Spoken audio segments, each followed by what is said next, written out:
Hello. Those of you in the United Kingdom may well realise where I'm going with this when I say I was reminded of something that Ilhan Omar said a few years ago. Allow me to refresh your memory. CARE was founded after 9/11 because they recognized that some people did something. They recognised that some people did something.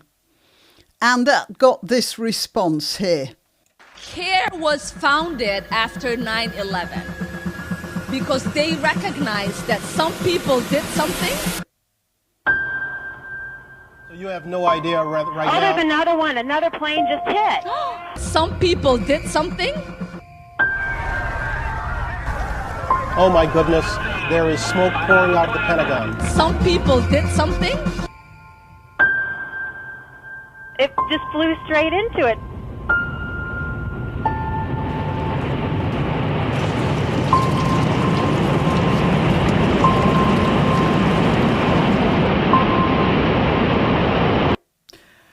Right.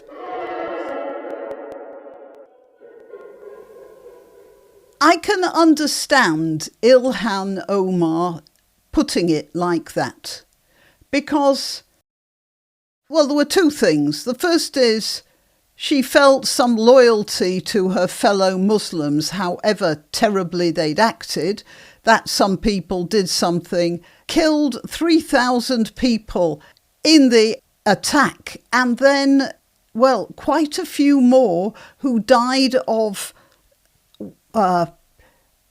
injury they got while rescuing people from the burning buildings. So she didn't want to say that. She felt loyalty to her fellow Muslims and to herself. She didn't want to admit that as a Muslim she was party to that sort of behaviour. I can understand it. Really, honestly, I don't think she's a very nice person, but I can see the reason. What is the reason for, what is the motive, rather, for Dawn French, a British comedian? I think you're supposed to call them a comedienne, aren't you? Whatever. I don't consider this very funny. She's talking about Gaza, and she came up with this little video, which, by the way, she deleted.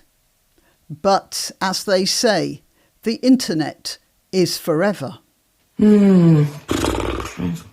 Complicated. No, but nuanced. But, bottom line is no. Yeah, but, they did a bad thing to us. Yeah, but... Yeah, they did a bad thing. They did, well, let's see, about 1,500 bad things, didn't they? Some of them not just bad. Some of them sadistic to an unimaginable degree. And this is what Dawn French had to say about it. Yeah, but, they did a bad thing to us. Yeah, but... They did a bad thing is the Jews of the world, or rather the Israelis. Well, the Jews of the world as well, because they're getting it in the neck anyway, aren't they? They're being firebombed in America or shot in the street again in America or in France or in Amsterdam. Does it matter? And this is what Dawn French has to say. She took that down, by the way, because she got a little bit of pushback. Yeah, these kids were strangled with somebody's bare hands. I've watched the video you posted. You're entitled to your view, of course. My husband's cousin, Saki Idan, was asleep when the terrorists invaded his kibbutz. The family hid in the safe room, but there was no lock, so he held it shut. They fired at head height at the door. Tsaki's eldest daughter, Mayan, was helping her father protect the family. A bullet hit her head and she died instantly.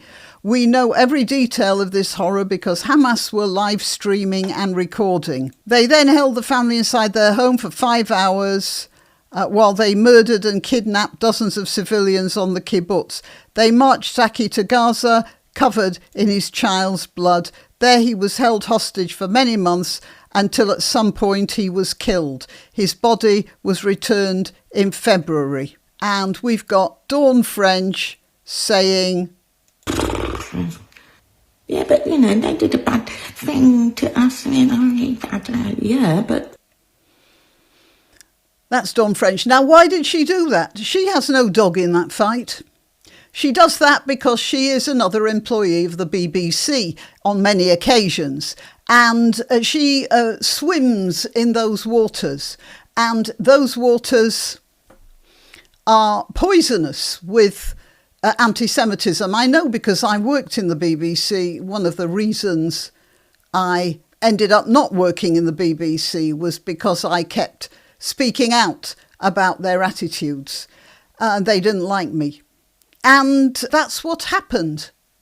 She has become as saturated with the poison in that environment, so saturated she doesn't even know it's there anymore. That's our some people did something moment. And it's all part of, really, of the culture of the lovies by which Dawn French is surrounded, and especially the BBC. Now, she did write an apology. Yeah, here we are. This is the apology. OK, it's important to address this, she says. With her apology, she's got the Hamas flag up there, which is, from the point of view of people wishing to murder Jews, no better than a flag with a swastika on it. OK, I posted a video in the style I've been using for social media in an effort to convey an important point. I clumsily used a mocking tone. My intention was never to mock or dismiss the horror of what happened on the 7th of October. My heart broke for the many innocent people and their families that were killed, tortured, etc. My intention was to mock and point the finger of shame at the behaviour of the cruel readers on all sides of this atrocious war. Atrocious? I think that's atrocious.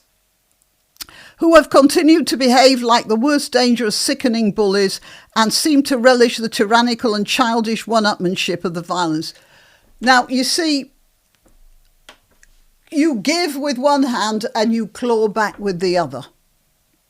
She, first of all, puts a Palestine flag on her apology. And secondly, she equates the actions of Israel with the actions of Hamas. I have to remind you that the Israelis were not attacking Hamas when they came over the fence, killed, raped, maimed, mutilated, and did horrible things, and kidnapped, of course. And then when soldiers go in during wartime and awful things happen, that is not the same thing as what Hamas did. And the fact that she is pretending even now that they are equivalent, no. And I don't see Netanyahu, as repellent a personality as he is not showing the sort of joy and glory and ecstasy. Rather, he's not showing the same joy and ecstasy in the tragic deaths of some innocents in Gaza, in the way that the Hamas people were rolling about in the death and the blood, like hippopotamuses rolling in mud. So, no, you can't even put an equivalent to those two situations. But then she says, I'm particularly sorry that my disgust at Hamas didn't figure. It appeared one-sided. It was one-sided. It was one-sided because she thought she could get away with calumnying Jews, but she realised she'd have a problem calumnying Muslims, so she stayed clear of them, because that's the culture in the BBC. You can say what you like about Jews, but you've got to be very, very careful about what you say about Muslims. And on this occasion, she went too far, even for the general media. I don't know about the BBC. She's probably got a lot of friends giving her cups of tea and patting her gently on the shoulder and telling her she did nothing wrong. When people complain, well, some people did something, didn't they? OK, well, that's it. I suppose you realised I'm quite angry. And I'm angry because Dawn French was a very funny lady. And I always, I can't say she was my favourite comedienne, but I did have some sort of affection for her in a general sort of way. And then she does this. And it just shows you how that BBC British elite Guardian reading culture is so completely without any sort of morality, but so saturated with this dreadful, poisonous worldview, but none of them realises it. Dawn French wanted to be like all her pals, so yeah, go with it. Go with it, girl. Oh, and I almost forgot. I didn't tell you I was granniopteryx. I didn't make an appeal for funds, and I'm not monetising this video. Of course I'm not. How could I possibly monetise a video off this? And if you want to donate any money to me about this video, don't do it. There's the Israeli ambulance service, Magen David Adom. Yeah, send some money to them. I think they deserve it. OK, till next time. You can help my channel by subscribing and clicking the notification bell. That's quite important. And by sharing if you're so inclined. Links to my other channels and to donation methods are in the description. But the best way you can help is simply by clicking like and notify. Thank you.